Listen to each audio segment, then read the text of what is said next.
Et on va donc clore ce broker du jour avec un petit point pédagogique avec vous, Antoine. Et on va revenir donc sur une notion fréquemment utilisée, coup de projecteur sur le RSI. Alors attention, on ne parle bien sûr et bien évidemment pas du régime social des indépendants, mais de toute autre chose. Oui, effectivement, on parle d'un indicateur technique qui est très utilisé par les chartistes. Alors, c'est une alternative. Alors, le RSI, c'est un oscillateur, hein, c'est une alternative aux approches de suivi de tendance.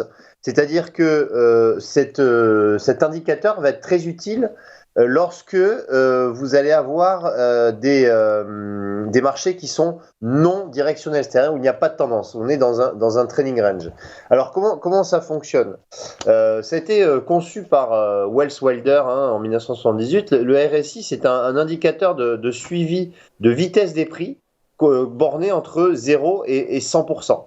Alors, vous le voyez à l'exemple, là j'ai pris l'exemple de Total, puisque Total a évolué pendant plusieurs mois sans tendance, donc dans un couloir d'évolution latérale. Et en bas, vous avez l'indicateur RSI, donc qui est compris entre 0 et 100, mais il y a deux lignes, 30 et 70. Lorsque on est sous la ligne 30, on est considéré en zone de survente, et lorsqu'on est au-dessus de 70, on est considéré dans une zone de surachat.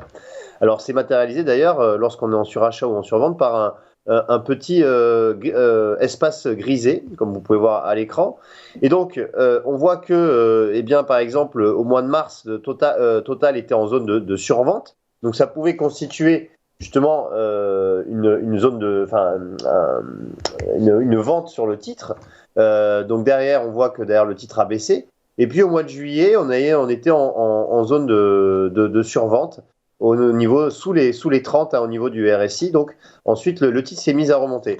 Ce que je voulais souligner également, c'est que depuis fin septembre, le titre Total est ressorti de son trading range à la hausse. Donc, on est maintenant dans une tendance haussière, ce qui fait que le RSI n'est plus significatif, puisque ça fait, comme vous le voyez sur la droite, en bas, vous avez 3-4 zones grisées au-dessus des 70, puisque maintenant le RSI demeure au-dessus des 70, puisqu'il est considéré, entre guillemets, dans une zone de surachat.